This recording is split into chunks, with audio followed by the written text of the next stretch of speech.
much are you pulling in a day right now? Anywhere from $20,000 to $25,000 a day.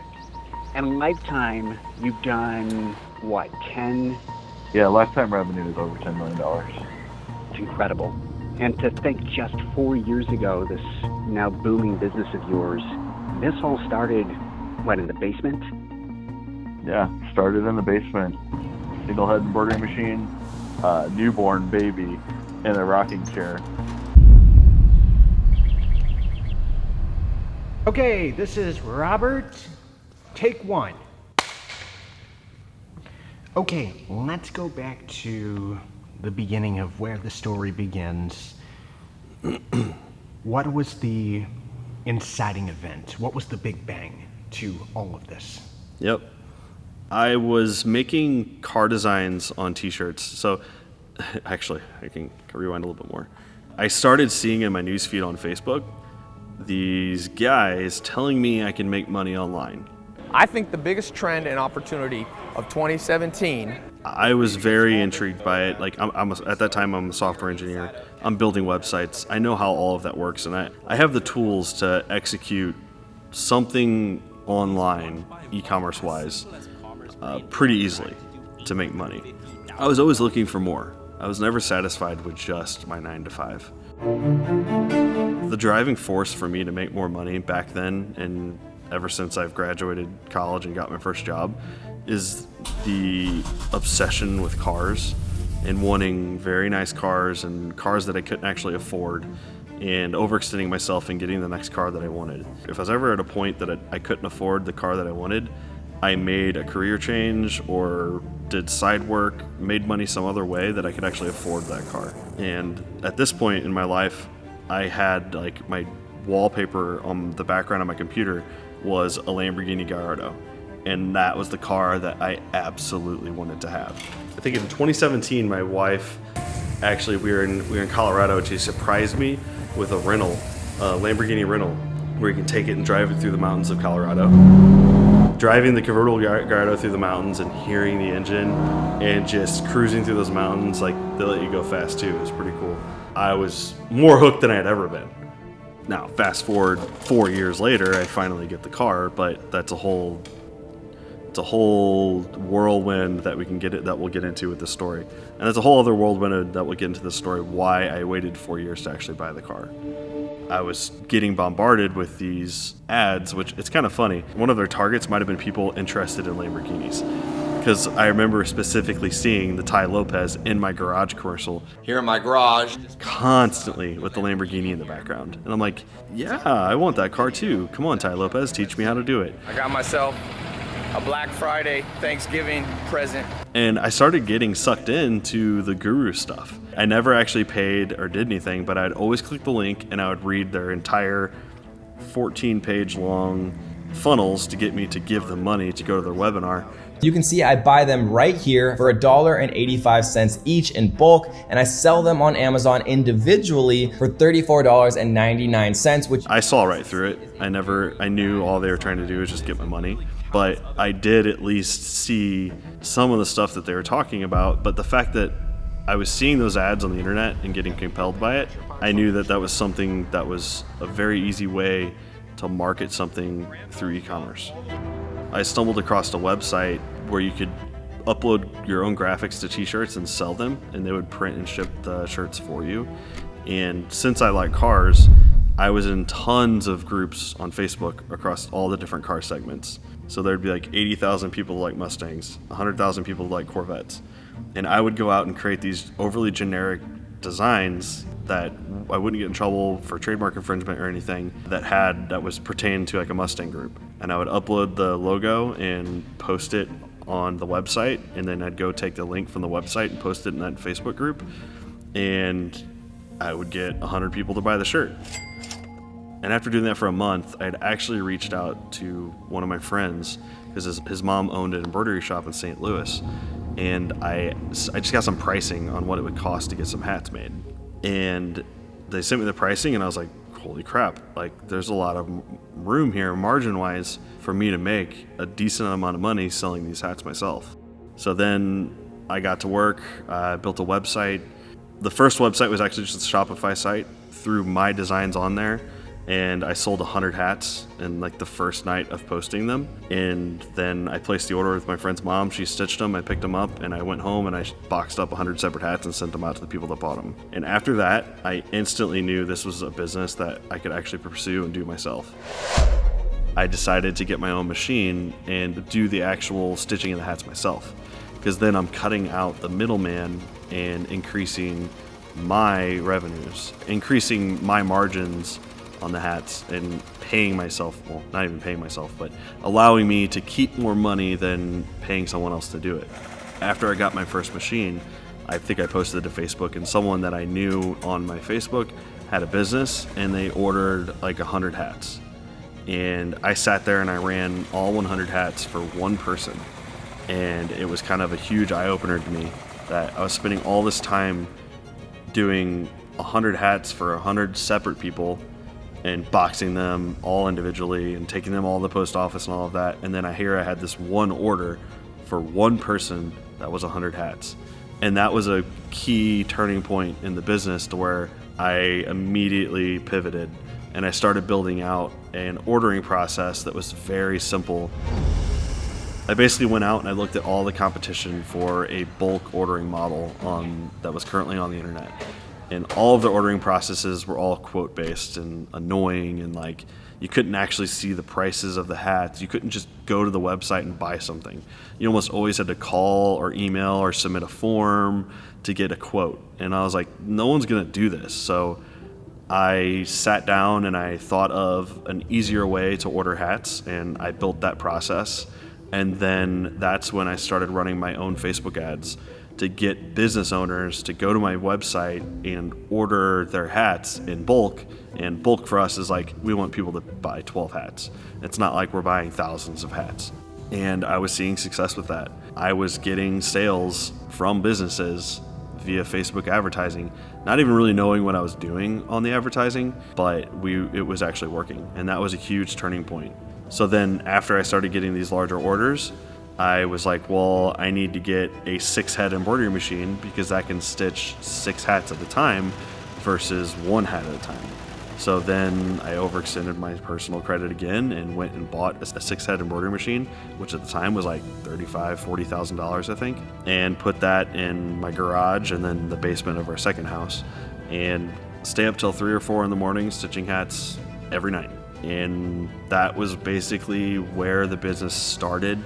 That is where the business really started at its core and really started to grow and flourish, was at that moment when I had my single head, my 6-head, and I was focusing on America's small business sales via paid advertising online. But once I started running those ads and started bringing in the business like that, I actually had one of my good friends' girlfriend at the time. She wasn't working and had experience with like customer service, and she offered to just talk to people on Facebook Messenger for me. And so I was at work and she was talking to the people that were seeing our ads, and she would help them place an order. And I think our first week, we did like $13,000 in sales or something in a week. And before that, the most I'd ever done in a week was like 2,000 or 1,000. So I was like, holy crap, that is so much work that I'm gonna have to do at night when I get home to finish the orders. All this business is coming in and I'm at my job working, and then my wife ended up starting to run the machines sometimes while I was at work. And I'd come home and thinking about these orders that I needed to do, and she already had some of them done. And I was like, okay, this is awesome. So that's where I started thinking about, if I can get this out of my house and pay someone to run these machines while I'm at work, and then I come in after work and get the next day's work ready, the orders ready for this worker to run the hats, this could be something that I could speed up making a little bit more money on. So I was driving around town and I just so happened to see like a for rent sign in a grass somewhere, and like on the glass window of this building it was like someone had written for rent on individual pieces of paper, like FOR rent, and it had just a phone number. So it was like super like not legit, but it ended up being someone subleasing the space. This was the space that I subleased to get out of my house. $750 a month. This little tiny 900 square feet. This is what got the business out of my basement and allowed me to hire my first part-time employee. Driving my Lamborghini here, like, this is the first time I've done this. I actually am taking this in because this is pretty cool. We were only here for 3 to 4 months, but those 3 to 4 months were me working my day job and then coming here after it and staying here till 3 or 4 in the morning. So I was here every single night, stitching hats, writing code. Every day I'd back my SUV up, load the packages in the back, take them, put them on my front porch, and the post office would pick them up the next day. After a couple months of that, that's when I signed the agreement with Monster to start running the ads. And that first week of running ads, it was just another explosion. I want to say our first month we did like $50,000 in sales, which is like more than double what I had done the previous year doing this on the side. As soon as that happened, I looked at my one 6-head machine in this 900 square foot space and the amount of stuff we already had in there, and I was like, this is not big enough. We need a bigger space. The business was paying for itself, and it wasn't actually coming out of my personal bank account, which was great. But I had to keep reinvesting any profits to make it grow anymore. I found a 2,700 square foot space and immediately sent a purchase contract out to get a second 6-head machine. So that was another $40K loan that I had to find and secure through a bank to get that machine. I think I actually ended up doing a lease for that. Don't recommend equipment leases. I secured a second machine, we got the new space, and then I needed workers. The guy that was working for me had some friends, his friends had friends, and I think a couple months later we had like 5 employees. Everyone was part-time, no one had schedules, and we were just coming and going like as we please. And that really wasn't a great way to run the business, and that's when the ads really started picking up more and more and more, and we went from doing $50,000 a month to like our first 6-figure month. And that's when my mom started coming in on nights and weekends after her job at the restaurant and helping me get these workers cleaning up after themselves and kind of taking over, making sure my workers are getting on a schedule and like showing up when they need to and doing what they're supposed to. And having her full-time managing the staff was crucial because I was still working my day job. In 2021, we ended the year at 2.3 million. It took a long time for me to feel comfortable paying myself anything, let alone a salary, because I was so used to just reinvesting the profits to grow and grow and grow. And I really didn't know if the business could sustain itself with also paying me. Hey guys, it's Robert. I'm the owner of Web Launch. I'm going to give you a quick inside look at our space. But what I did is the last 2 months of working my job, I started paying myself my salary to prove out to myself that I could do it. And I still don't pay myself near as much as I think I should in correlation to the revenues of the business. I'm very modestly paid. And in October of 2021, we moved into our new building that I purchased, which was 8,200 square feet. And we've been here since then, busting at the seams, doing anything we can to fit more equipment and more people in here. So 2022, what did you do that year in sales? In 2022, we did almost $4 million. At the start of 2022, I actually brought on 2 part-time people that are now full-time for me. But one, Danny, he kind of took on like a sales role, like building out relationships with customers and new customers, but also kind of looking at production as a whole and starting to manage some of my employee, responsibilities that I have. And also, I had brought in someone part-time looking through the books and importing expenses and keeping track of where our money was going in and out of. Part of the reason our business thrives, one, we only sell hats that people actually want to wear. Like, we say it in our ads, but we truly mean that. We're not selling the shitty value cap that a company gives out and the next day the employee takes it and throws it in the donation bin. We want to sell hats that someone's going to wear every single day. And then also our pricing is very competitive.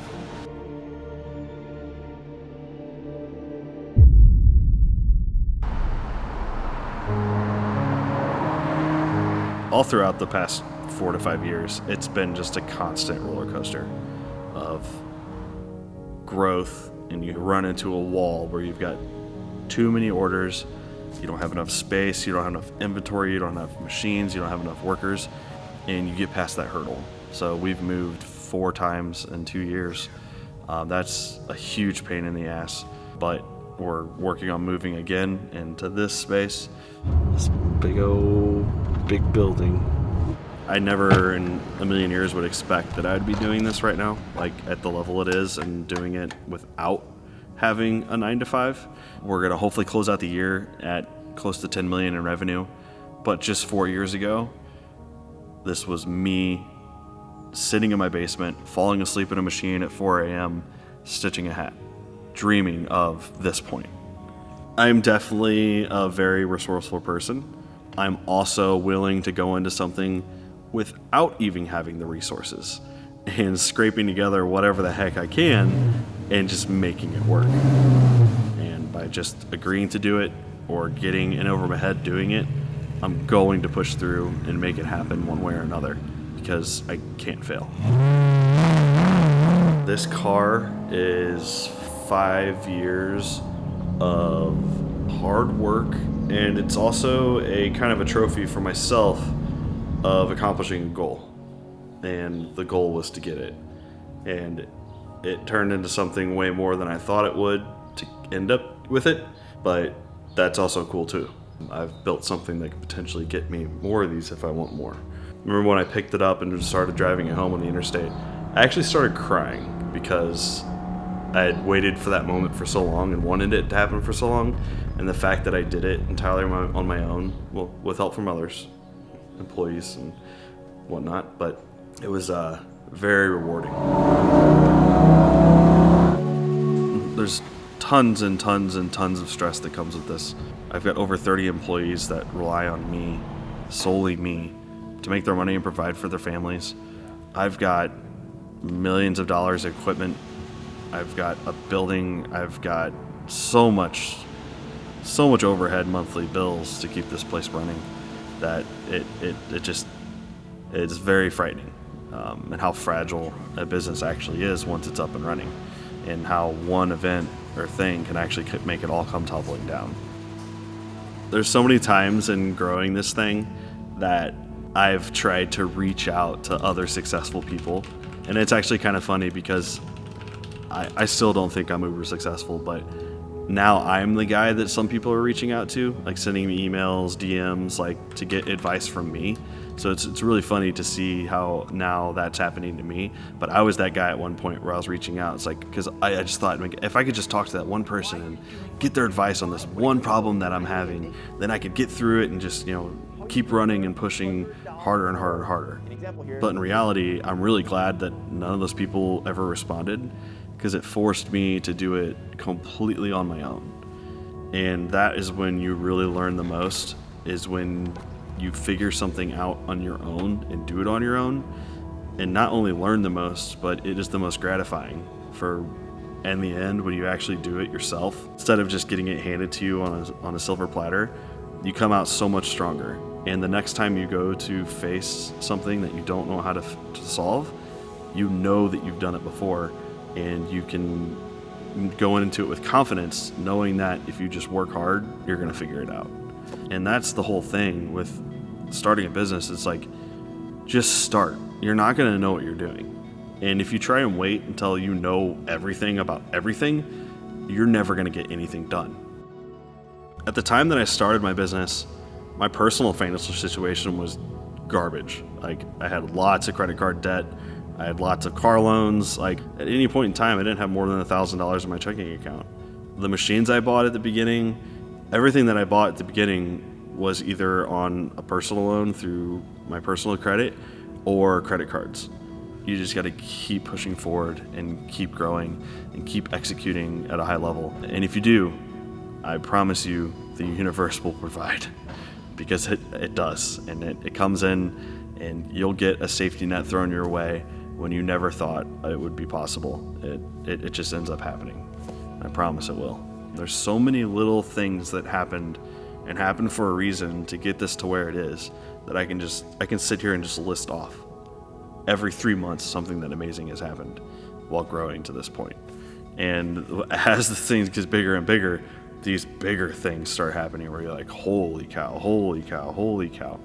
And the more that you put in and the more that you push and the more that you notice those things and think about them and like believe that it's going to happen again, it does. And I can't explain it. I just can't explain it other than it's the universe. That's how I explain it. I don't know that like it was fate or destiny for me to own a custom hat or a custom apparel company.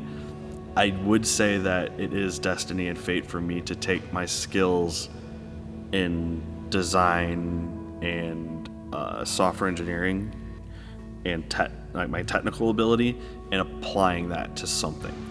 I think there's probably several paths that I could have taken this and executed on, but it just so happened to be this is the one I just like fell into and just started running with.